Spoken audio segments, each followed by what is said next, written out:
Welcome to Business Prowess with Raphael and Dr. Andrea. Our show will bring you the best insights, ideas, and inspiration from successful entrepreneurs and CEOs in the business world. Don't miss out on the opportunity to learn from the best and stay ahead of the game. Sifu Raphael is the founder of 5 unique shows. He's a fitness professional, solutions expert, executive coach, and head instructor at Max Martial Arts and Fitness in New York. Dr. Andrea Adams Miller is an award-winning international keynote speaker, best-selling author, and CEO of the Red Carpet Connection Publicity, Publishing, and Talent Agency, and CEO of IgniteYourRelationship.com. Known as the Dream Maker, she makes visionaries' dreams come true, bigger than they ever dare to desire. Dr. Andrea, how are you today? Well, I am hunky-dory and happy to see you, Sifu. Yes. Always hunky-dory. I love it. So happy. You have a brand new 2-month-old granddaughter. Not me personally, granddaughter. My children are over, they're 27, 28, and 35. So I have done my time. But yeah, I have a 2-month-old and a 5-month-old, and I have the privilege of watching the 2-month-old every other week. So my mother, so her Nana, so her great grandmother is watching her while I'm on the show with you. So how cool is that? Multiple generations, still alive and still very active. I love it. Wow, powerful. I can't wait to bring our guests on, so let's not wait anymore.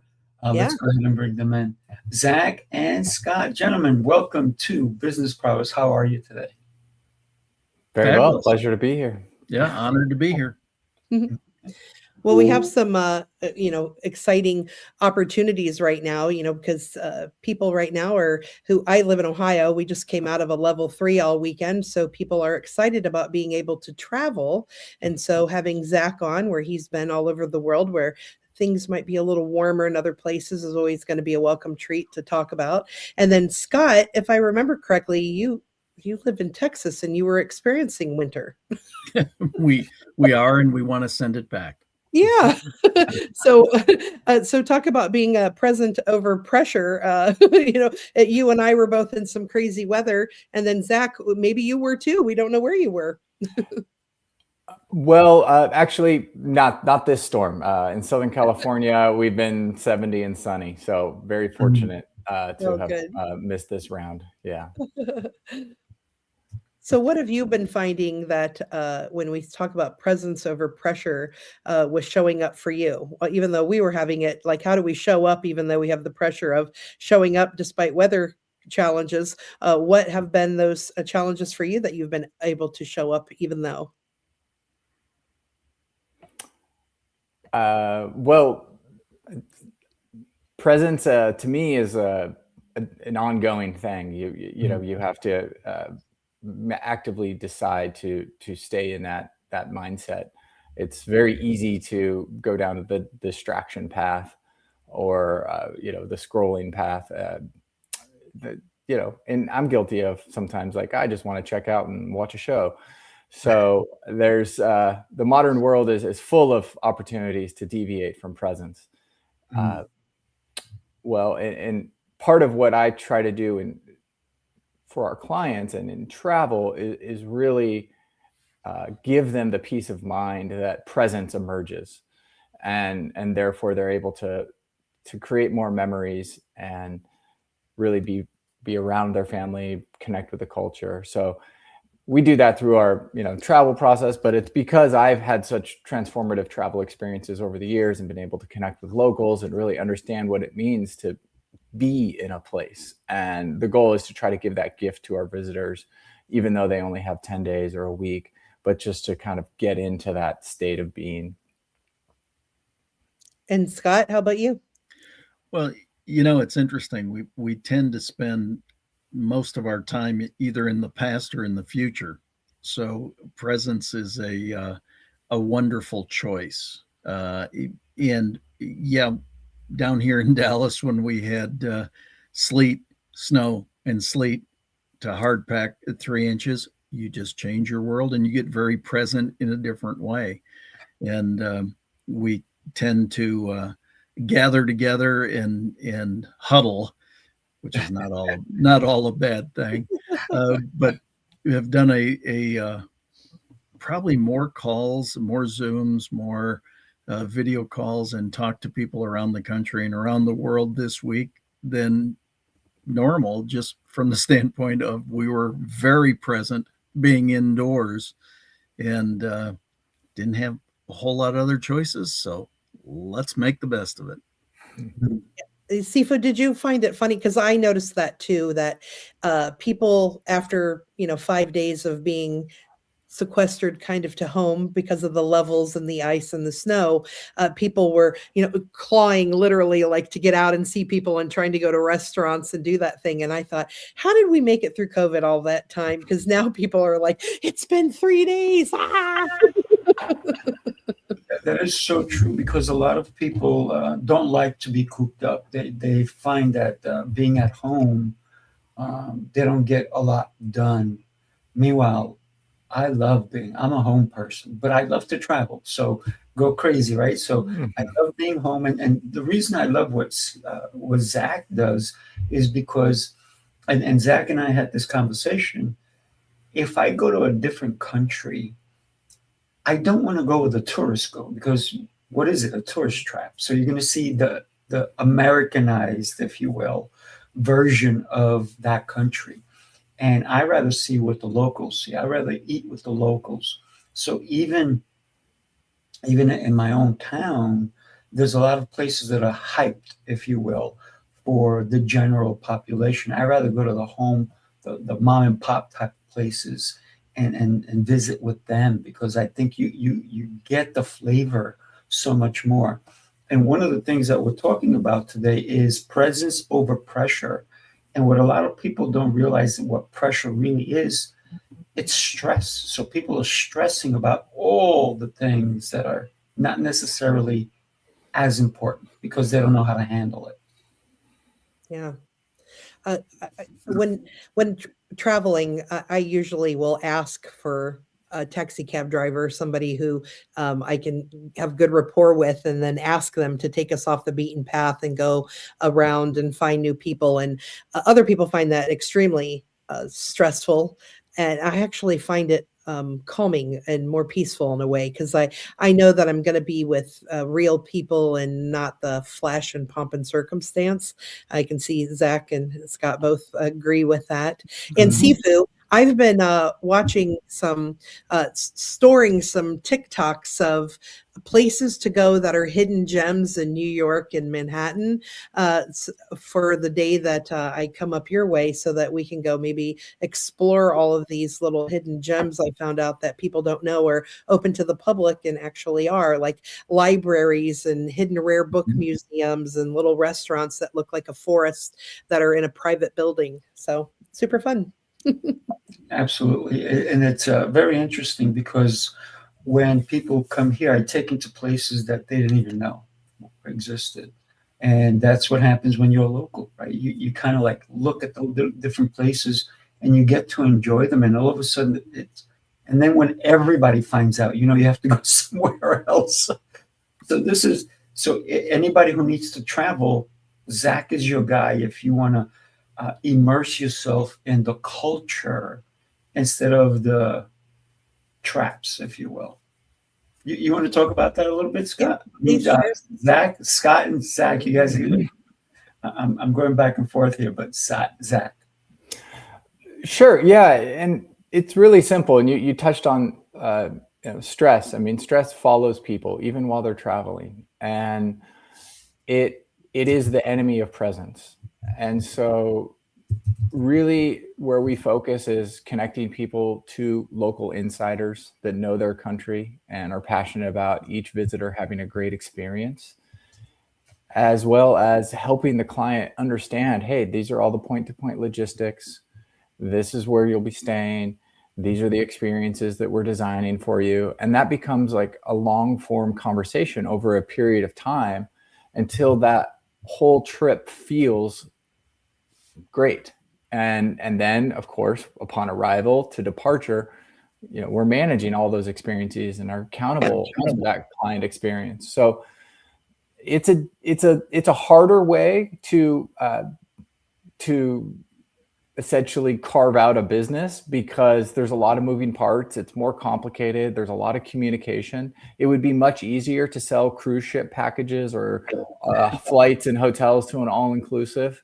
But those are essentially tickets to a closed industrialized system rather than an open ticket to the world where you're experiencing and being supported by the local vendors that really can give you that meaningful travel experience that I hope you desire. But it's hard. Lots of people just want to go to the buffet line and say that they were traveling and it's not real travel.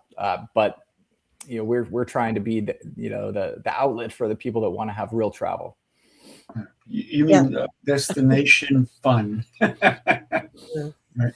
Yeah, it's listen, there's nothing wrong with wanting to relax, and the thing is you're choosing this desire to relax, but then you're around 500 other hotel rooms with 4 or 5 restaurants. You're told it's not safe to go outside, or you're on a cruise ship, which is a ticket to a giant mall, and floating around and not experiencing each place. So to me, it makes no sense.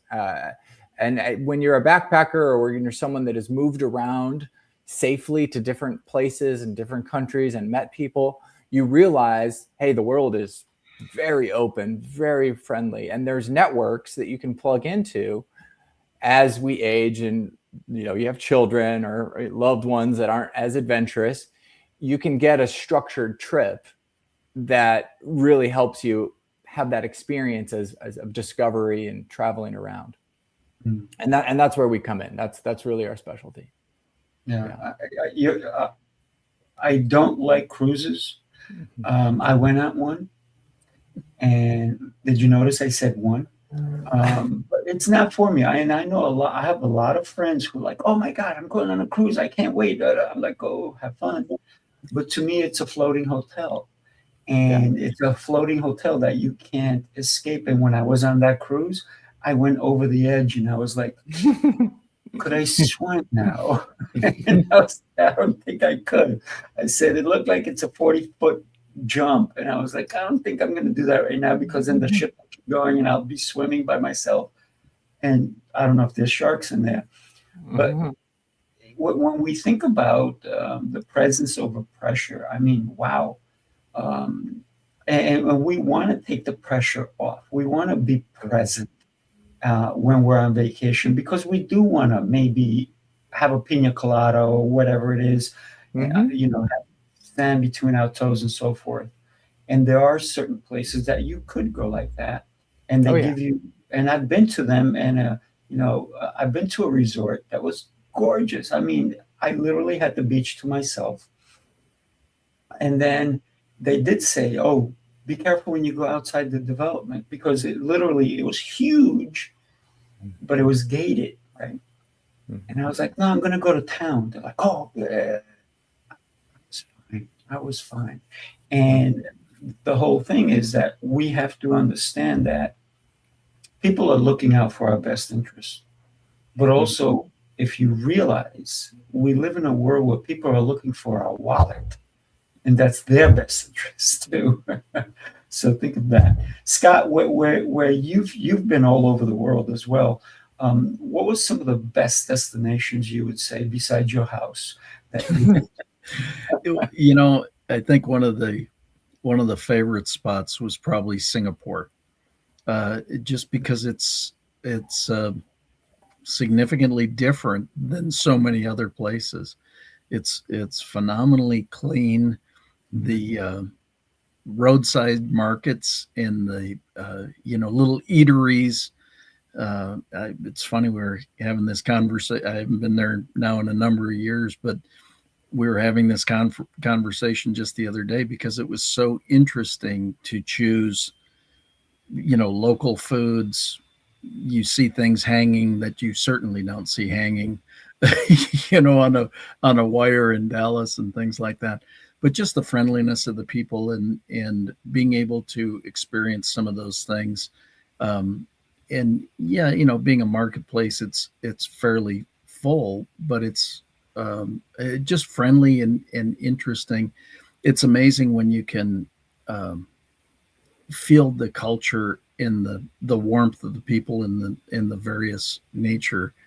So it's one of those all-time memories, and I think that's a big part of what travel is, right? The experience, being experiential, past being on a boat or a plane or things like that. It's really seeing the world in a different way. We tend to get so caught up in our own little world wherever we might live.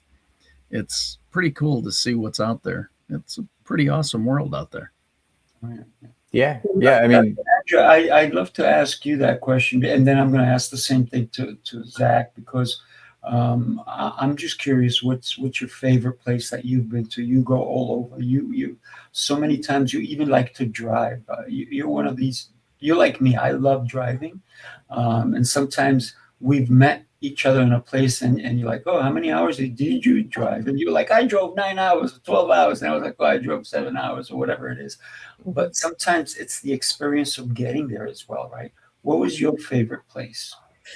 Yeah, so I just counted how many years ago it's been since I've been there. So 40 years ago, I went to was in 7 different countries, part of my Girl Scout troop, and we went to Switzerland. And it was so beautiful and clean there. And I remember joking about, like, I could literally eat off the streets and the sidewalks. Everything was so clean. And we went to multiple different cities and were there the longest. And even though I've been, I don't know, I think I've only been to 32 countries, maybe 27, I forget. But for some people, they're like, only, but other people, like Zach's probably been to more, I love to be able to go and experience other cultures. And all of my trips are business trips. I've only been on 2 vacations in the 30 years I've been with my husband. And that's because, and we travel together. I travel by myself more. But the 2 times that we went and I did no work, and every time I started to work, they were like grabbing laptops and phones away from me. I actually enjoy using trip and travel as my work, whether it's a retreat or being with other people. I find that also relaxing and fun, and being able to talk about business at the same time. So to me, travel more is associated with having fun at work. And although I did finally, the second time I was like, okay, I'm able to nail the vacation. But then it was just really focusing the business of family. And that's what I did, because we had our kids with us. So I was able to niche in. And I really wish people would do it more, even if it's just they're in their local town or just go outside your county line, go outside your state line. And I'm going to share a quick story, and then I want to hear what Zach has to say. So my father-in-law's girlfriend, she said she wanted to go to someplace exotic. We live in Ohio, mind you. And we said, oh, well, what's exotic? And she said, Kentucky. And we were like, yes, he's very exotic. So get a kick out of that. You never know what's exotic to somebody. True. And Zach, you? Well, I would say, still to this day, there's one country that stands out as far as setting a bar that is congruent with my values and just completely stunning and beautiful and wonderful people, and that's Costa Rica. It's nearly 100% renewable energy. They made the choice that was it was bold, and they decided to conserve about 30% of their country for national parks. They really built up a middle class and brought clean water, healthcare, and education to everyone in their country. And roughly 40% of their GDP is hosting visitors. So lots of small businesses are involved in hosting visitors as they arrive into the country. And so what that creates is just an ecosystem where it's safe, there's wildlife, there's just a general infrastructure of small and medium-sized boutique hotels all over the place. And you can still spend maybe $60, $70 a night, or you can spend $2,000 a night. So it has a really wide range of what's possible for many types of visitors. It's gotten more expensive over the years, but it's still just a beautiful country with many beaches and a great local population as well. So that's still like high on my heart as far as setting a model for what's possible in the ecosystem of travel. There's a lot of other bad examples that I could list as far as. Okay, give us at least one. Give us at least one. Well, you could take a look at certain big cities in Mexico where they went all in on big concrete hotels, tourism zones, basically is what they're called, where you just have resort after resort after resort, and it's not Mexican culture. It's just they're just selling people that want to have food and drink in a place that's warm and sunny. And so it's really a tragedy because Mexico has so much more to offer. Once you actually understand how great the real food is, how historic some of their cities are. I mean, people don't even realize like the pyramids that are south of near Mexico City and Teotihuacan are as dramatic as Egypt. I mean, they're amazing. So there's a society there. There's an intelligence in that culture that often people just completely miss because they're just like, I'm here to party. And so you can look at certain cities like Cabo and Cancun and Acapulco back in the day, these places, there's just, they've hollowed it out. And so the local population's not winning because they're essentially indentured servants to the big hotel groups and the property owners. And there's no real mixing between locals and visitors. And there's not many small businesses. So, we decided to launch Mexico, but really focused on the alternative mid-sized destinations where there's tons of small businesses. It's safe.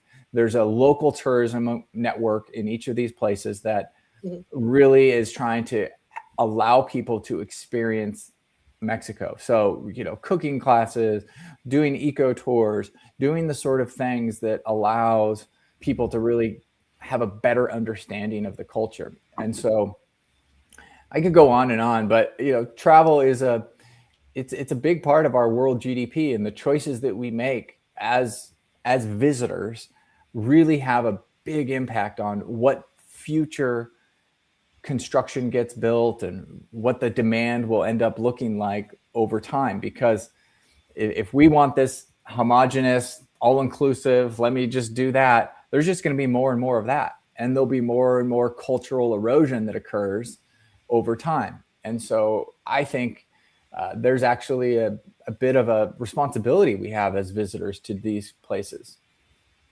And thank you for that. I think that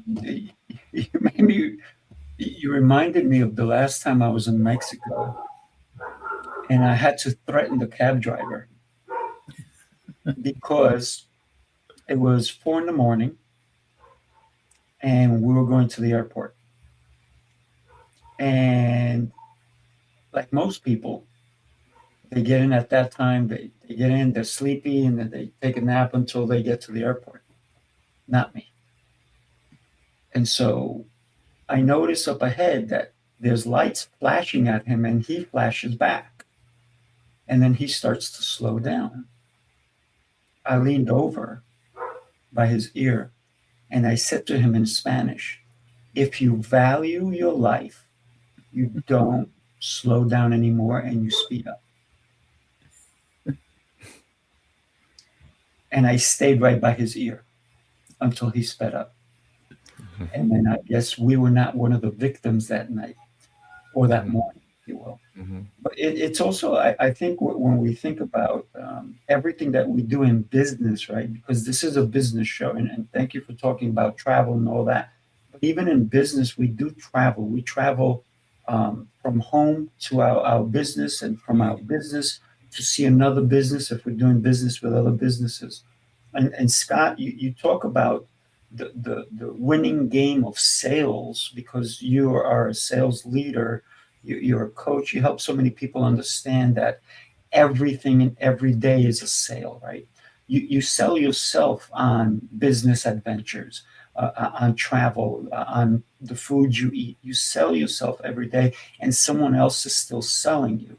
So, how do we become present when there's pressure for us either to buy or to sell something? I thought I'd turn it that way around. Well, I think it's an interesting premise there. The reality is the only reason we should be under pressure to sell anything, or there quite frankly shouldn't be any reason to be in that situation. The presence is knowing that we're solution providers and we should only sell to those who should be sold, meaning we should only present our solutions to those who need those solutions. We shouldn't try to be doing things, and that's where the real presence comes in. I think the reason I work to help demystify selling and truly say every time we open this thing right here, it's a sales presentation. I'm saying things now, you're going to either accept it or reject it. If you accept it, great, we've made some progress. If you reject it, it's called objection handling, right? We take it down a different path. But the presence is having the awareness of serving somebody. Selling is actually serving. If we are truly offering up a solution that can make their life better, the presence is knowing that in fact we're solving a problem for them, and therefore we have the invitation to share that opportunity with them.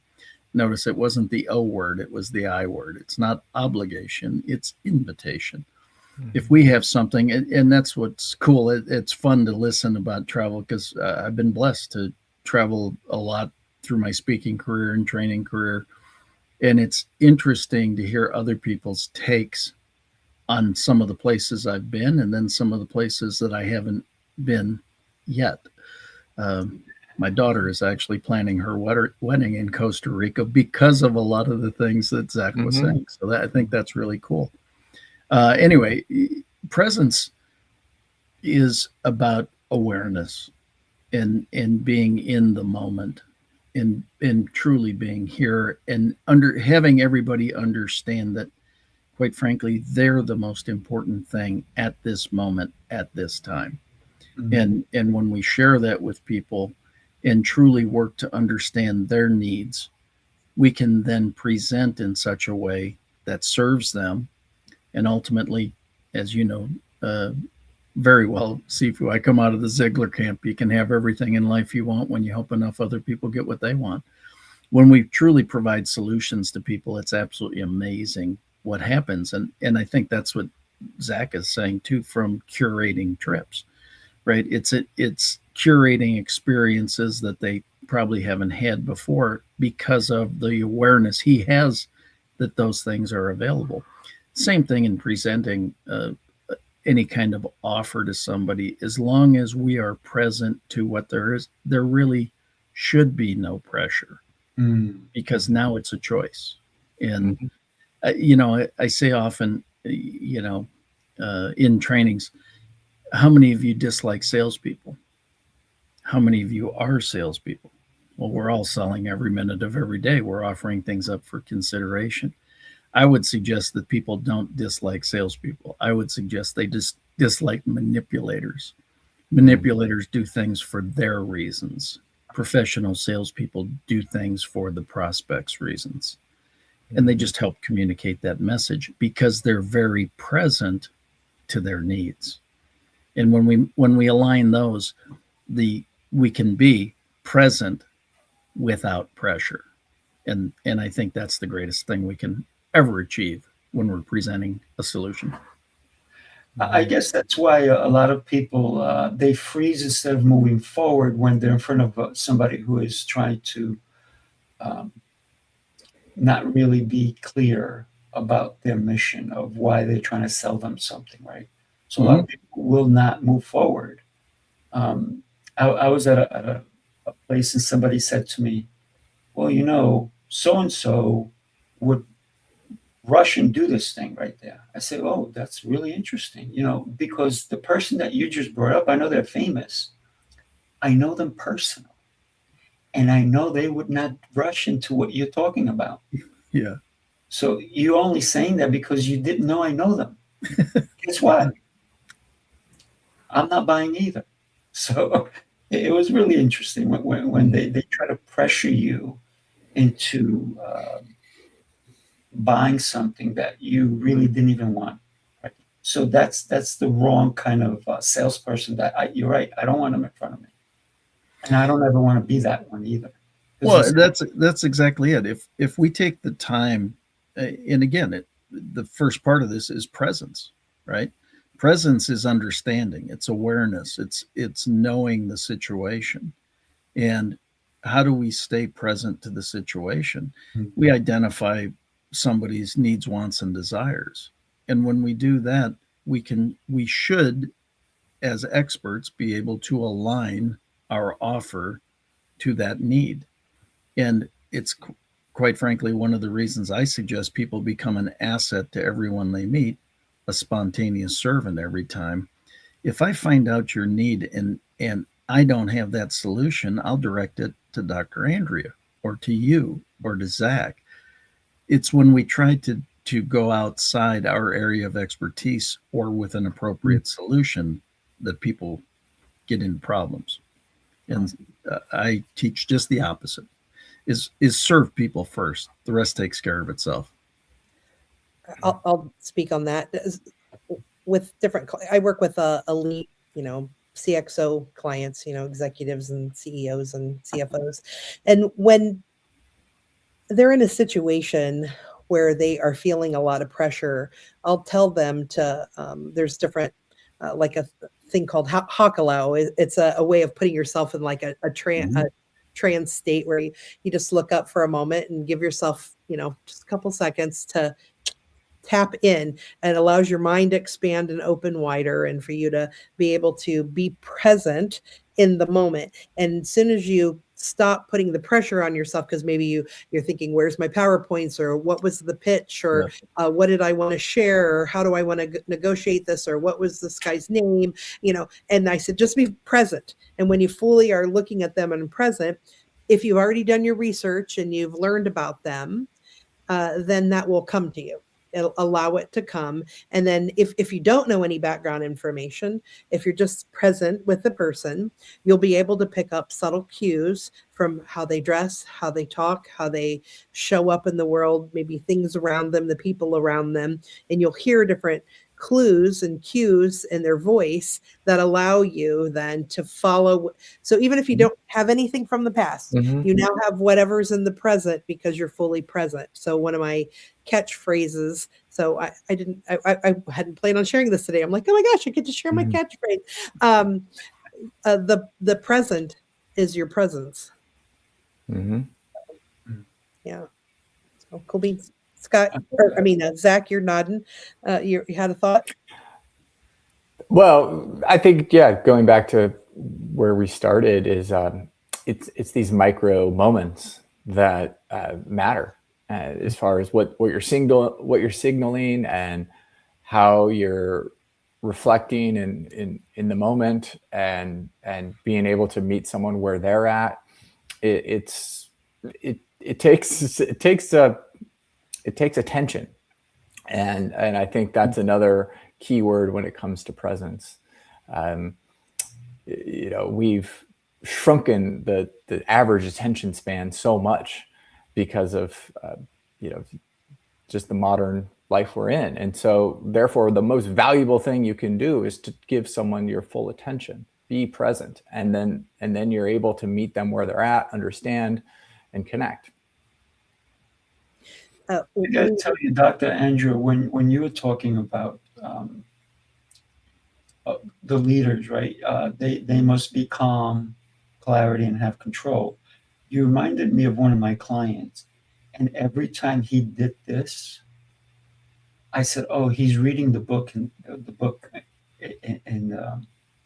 in heaven," because every time he had a thought, he couldn't just think it. He had to actually look up and like, "Oh, he's reading his book again in the heavens," right?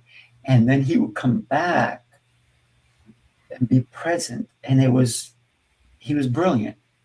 But that's what he did because he needed that time to collect his thoughts. And I used to make fun of it in my eternally. I never said it to him. And I said, "Oh, he's reading that book again. And then he's gonna come back with something brilliant." And he usually did, right? And I love that because it gives somebody a chance to pause before they blurt something out and then later on say, "Oh, I didn't mean to say that." But if we take that pause, that gives us a chance to read our book, right? To gather our thoughts and to be able to say, "You know what? I'm not going to let you pressure me or assume that I'm going to answer this way because maybe you're angry or you want this type of answer. I'm going to pause. I'm going to reflect. I'm going to really calculate how I'm going to respond." Well, I think the other side of that is the more relaxed that we are, the more relaxed the person we're talking to will be. You know, when we, you know, technically it's called matching and mirroring, but take the technique away from it and just take the realism to it. You know, when you're calm and aware and in control and looking at people in the eyes and you're really engaged with them, it makes so much difference. It's you know, people think communication is the words, and the words are the smallest part of the communication. It's the making the words dance, the tonality, it's the physiology, it's the looking at people. You know, I find it fascinating when people are at events. You know, they start this conversation and then all of a sudden they're looking over the person's shoulder for, you know, where's my next conversation? Where can I get to? As opposed to just saying, I'm going to stay here until this is complete. When this is complete, I'll go to the next spot. And the difference between that person that wanders and the person that truly gives attention and listens, good Lord is on our side. We got 2 ears, 1 mouth. They call that a clue, right? And if we were to do more of that, it would be amazing what happens. I think the lack of presence actually can increase pressure because you're so tactical in your process. You're working so hard to do something. It's like being busy to be busy. Don't. Just be present, be there. And I agree with you, Andrea. The present truly is presence. It makes a ton of sense if you just let it sink in a little bit. In neuro-linguistic programming, so when we're training people how to be a practitioner or a trainer, we have them look for eye patterns. And so depending, people are organized different ways. Some people, just like people are left-handed and right-handed. So I'll just use that as an analogy right now. Some people, when they're looking up and to the right, they're creating what they're going to say. Now, that doesn't necessarily mean they're lying. It might mean that they have multiple thoughts and they're creating them together to formulate what they're going to say. And then the other way is that they're, looking to the past to recall what the memory was that they have. And so sometimes people will read those, different things for eye patterns and assume that someone's lying. But if they're reversed organized or if they're trying to pull things together from other things, they might do this and then do that. And so it makes it fun, but it is really awesome when you learn those different, we call them micro expressions. Then you learn different ways to figure out what people are doing. And it especially helps if you ask them questions then so that you can hear what like ask them, what color was your car? Or describe your first car to me. What did it look like? And then if they will go like that to look at the car, they're looking at the car in the past. Or are they, or like, what kind of car would you, if you could have any kind of car, what would it look like? And paint it for me now, or something. They might go over here to create it in the future. So it's a fun skill set to have. And it helps you overcome the pressure, because if somebody else is pressured, then they might feel like they have to try to work harder to, get you the answer, and, just being able to pick those things up better. And if you can put them at a calmer state, then they'll be more present and not be scurrying. What would life be like for everybody watching, or everybody who will watch this later on, if there was no stress, no pressure? What decisions would you finally make in your life? What things have you been putting off because maybe the pressure is too much and you're like, I can't handle it? But what if there was none? What would we do? Before we answer that, take a look at this. You followed the rules, tried the restrictions, counted the carbs, the steps, and the failures. You're not lazy, you're exhausted from doing it all without real change. What if the problem isn't you, but the plan? Sifu's Mind Body Method is a 90-day transformation built on 7 unshakable pillars: mindset, movement, nutrition, hydration, fasting, journaling, and faith. This isn't another shortcut. It's your structure, your strength, your reset. You don't need harder, you need better. Ready to begin? Start today. No pressure, right? I love it. My good friend Dana Abbott, actually, by the way, Dana, thank you for being here. Dana is known as the American, are you ready for this? He's American Samurai Warrior. And he actually trained in Japan, and he is one of the highest ranks in the world, for me anyway. But in reality, he's one of the highest ones. And he also talks about no stress, no pressure. It becomes simple. And that I thank you for saying that. So I'd like to ask you guys, what do you think if there is absolutely no pressure, no stress, what would our lives be like? Well, I think it'd be awesome. I don't anticipate that ever happening, but I think it would be absolutely awesome. I think Scott. I think it'd be utopia. It'd be wonderful, but at the same time, I think there are always, they're yin and the yang and everything. They're positives and negatives to all, which ultimately create. I don't know that you're going to eliminate stress. I think it's how you handle it, right? If you have the ability to process it, and again, I think presence is. Don't self-inflict issues, right? I mean, and I think that's where presence sets in this whole thing. If you're in a conversation, be in this conversation. I think if you're trying to multitask, I think we have a pretty good understanding that while it's an interesting concept, it doesn't work. If we would stay in one thing at a time, I think that would take the stress off, because all of a sudden we have these other expectations. Our expectation is to make this a fully wonderful experience until I go to the next fully wonderful experience. So while it'd be great to have no stress, I don't anticipate it happening. It's now a matter of managing and handling and learning process. I do like the fact that you talked about it's how do you handle the stress? Because to lift weights, you have to stress your muscles in order for them to grow. So there is stress all over. But I think if we take the right actions, we can probably reduce the unwanted stress. Right. when they say don't sweat the small stuff. There's so much truth in that. Oh my goodness. So many people, it's the little things that they get crazy on, and because they're avoiding the bigger issues. So handle the big issues, and the small ones will sweat. I'll respond.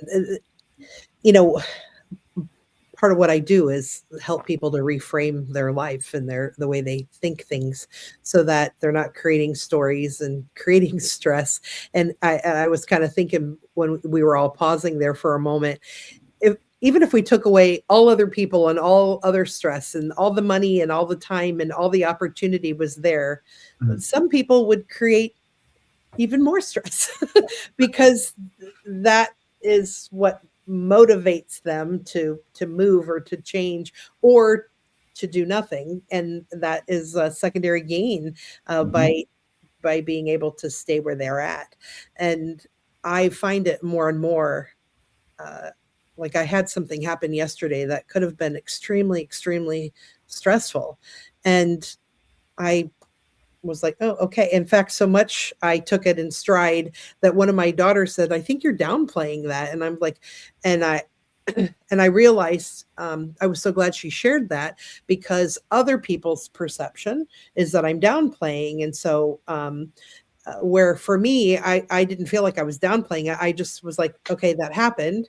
And instead of having, guilt, worry, stress, shame, fear, any emotions, I just was like, oh, okay, that happened. And that was this. It was kind of like, if you spill a glass of milk, here's milk broke.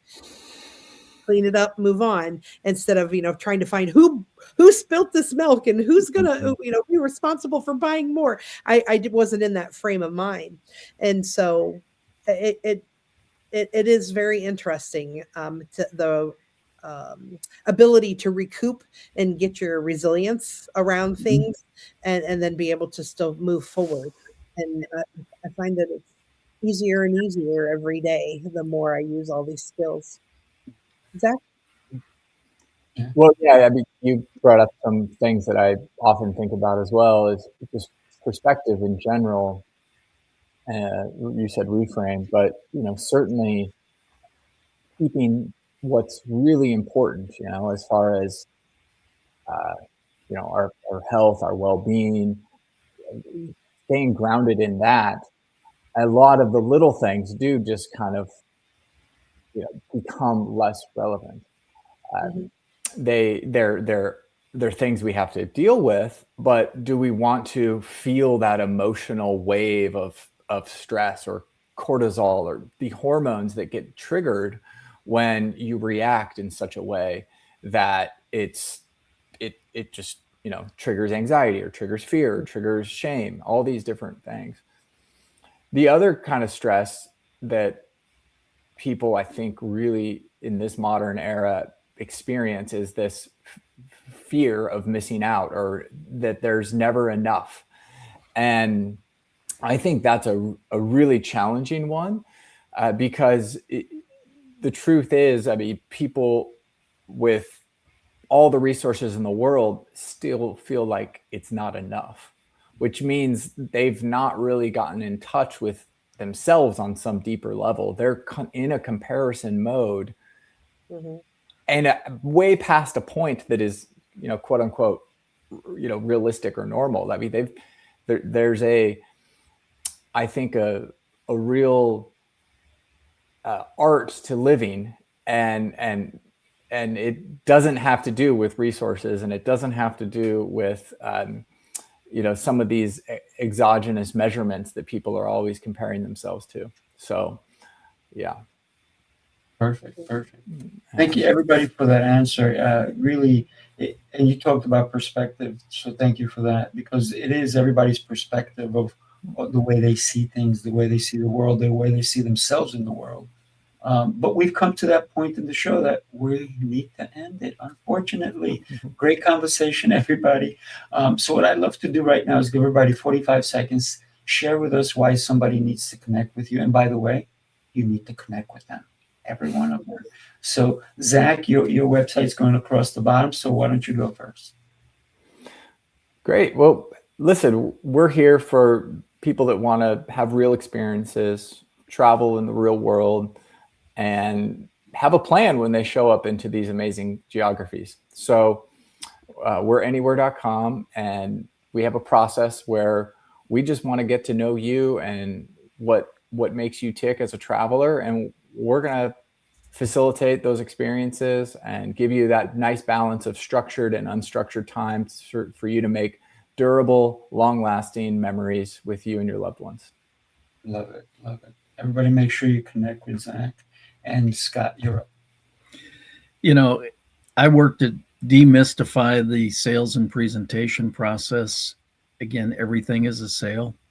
The good news is every time you're selling, you're serving. So if you want to serve more people and do it and have more fun doing it, I mean, that's the bottom line is know that you're doing it for a noble cause, a noble reason, and want to feel better about it. Let's just connect. And if there's nothing that I do that is beneficial to you, let's just become friends. Let's just have a call. It's just fun talking to people. So make sure you guys connect with him. He is an incredible human being. And Dr. Andrea. Yeah, Dr. Andrea Adams-Miller. So I'm an applied neuroscientist and executive advisory council. I guess we could word it like that. And, I work with high-level leaders, and what do I do is I help them decode their lives, both their professional and personal lives, so that they can, have better relationships and better communication and turn, clarity in their world into authority, visibility, and revenue options so that they can live their legacy while they're still alive. So, yeah, thank you so much. TheRedCarpetConnection.com. Make sure you connect with Dr. Andrea. She is an incredible human being. Thank you. And I'm Sifu Raphael. What can I say? I'm like Scott, really simple. SifuRaphael.com. Can't get any simpler than that.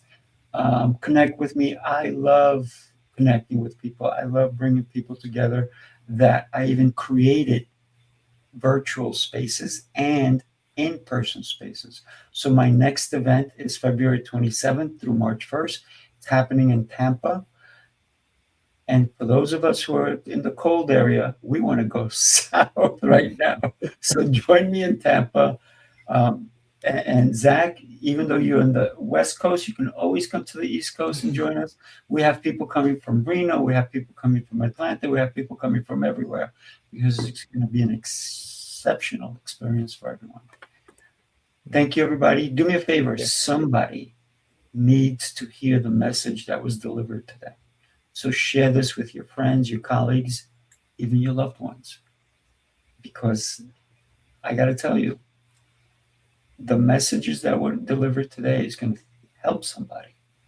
So do that. God bless you, everybody. Have a blessed and beautiful rest of the day. Take care. see y'all.